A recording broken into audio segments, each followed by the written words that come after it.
In September 2023, I made a massive deal about not reviewing the Apple Watch Ultra 2 because I said it was the same as the previous generation, why bother, etc, etc, etc. Now, I'm going to do that really annoying YouTuber thing of saying, I've got one and this is my review. I was wrong, all that, you know what's coming.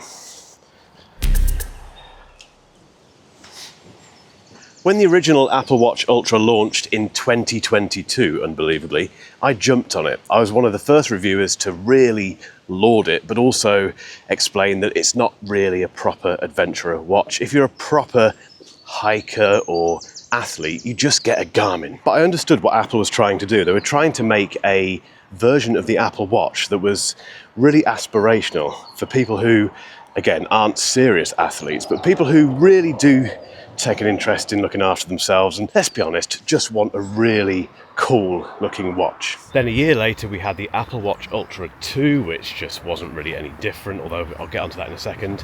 And then a year after that, last year, we had a black version of the Apple Watch Ultra 2, which again wasn't any different apart from the fact it's black, and because it's black it looks better and I wanted one. And now I've got one, but I have stuck to my guns in fairness because this isn't mine. It was lent to me by the lovely people at Back Market. If you need any form of refurbished Apple gear, including the Apple Watch Ultra 2, go and check them out. Link in description. I've been wearing this Apple Watch Ultra 2 in black titanium for about 2 weeks now, and I've learnt a few things that I really like about the Apple Watch Ultra, which I'd forgotten about, and unfortunately one big problem that still hasn't been fixed. Let's get into it.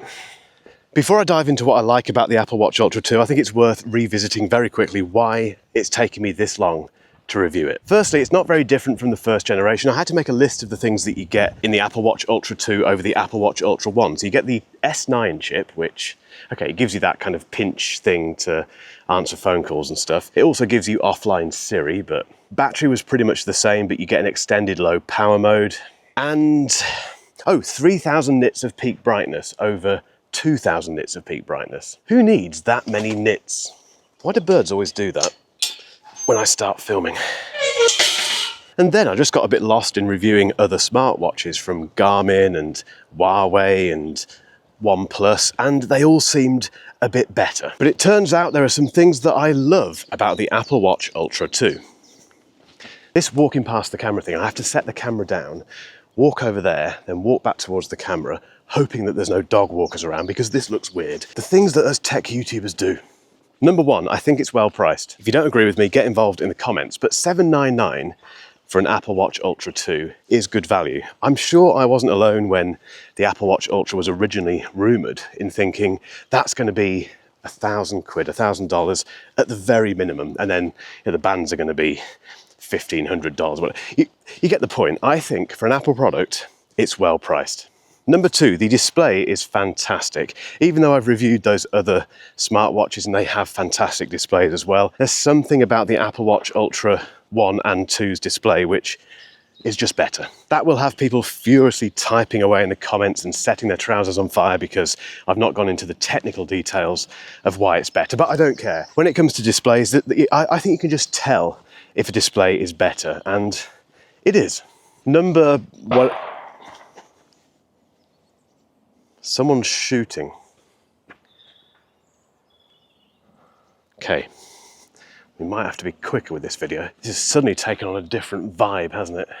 I'm on my own in the woods and there's gunshots. Anyway, number whatever it was, watchOS is the best mobile operating system out there, but not by much. It's only by a smidgen, by a gnat's nink, as my dad used to say, whatever that means. It's just slightly better, a bit smoother. I love the Apple Maps integration. It's just I was gonna say lifesaver. I'm genuinely a little bit scared. It's not a lifesaver, well it might be in a minute, but it's just genuinely very useful. And I've not seen anything else like it anywhere else. And Apple Pay works flawlessly, which is more than can be said for a lot of other smartwatches. Number four, I love the black one, even though it's basically the same as the titanium normal whatever one. That's how Apple gets you. I think we're safe, mainly because I'm just on a golf course now. Anyway, oh, my ankle. This video's going well. Now onto the one thing I don't like about the Apple Watch Ultra 2, or the One, or most of the Apple Watches: battery life.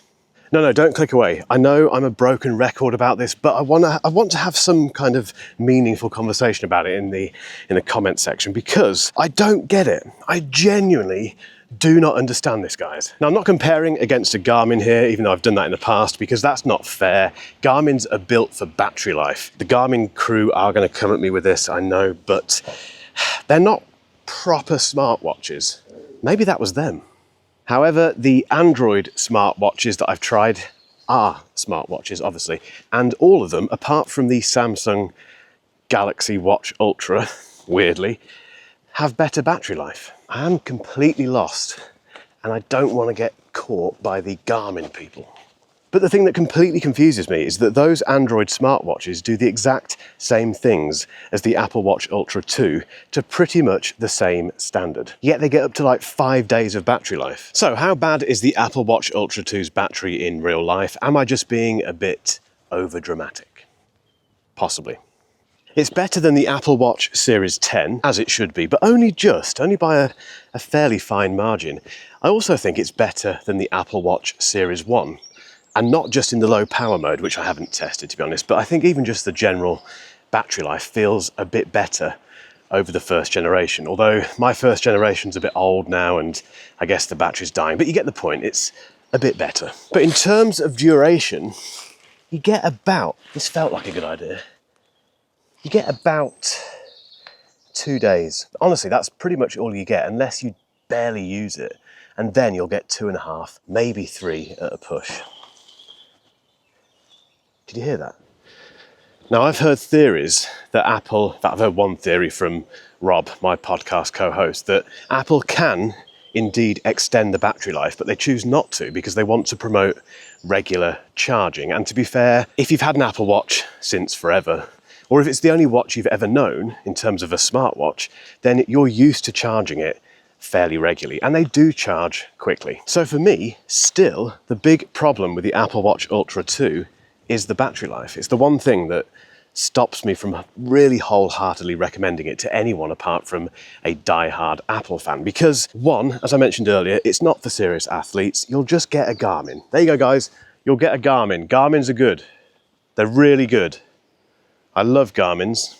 Well, I guess if this is where it all ends because I've annoyed the Garmin people, then so be it, and what a lovely place to go. Anyway, guys, over to you. Have you bought the Apple Watch Ultra 2? Are you enjoying it? Are you disappointed? Am I wrong? Get involved in the comments, and if you haven't joined my completely free newsletter, make sure you do. You get access to my Discord server, you get more content from yours truly, and special offers and stuff from some of our partners. It's worth it, it's free, you can unsubscribe at any time. Go and check it out. I'm getting out of here.